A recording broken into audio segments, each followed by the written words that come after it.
ត្រឹមតែឃើញកន្ទុយក៏រកលុយបានដោយតិចនិចនេះ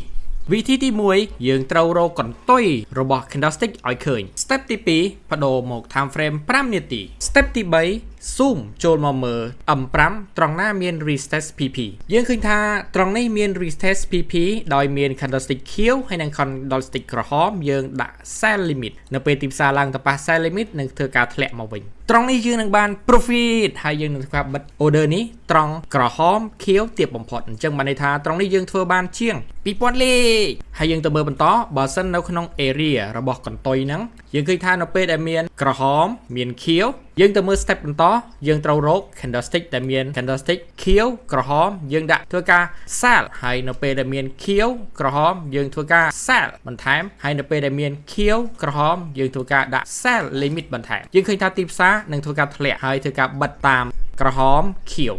នៅពេលដែលឃើញក្រហមខៀវធ្វើការ retest ធ្វើការបិទបានអញ្ចឹងត្រង់នេះយើងខ្លាយទៅជា profit រងចាំឲ្យទីផ្សារឡើងទៅលើក្នុងតំបន់ shadow ឬតំបន់កន្ទុយ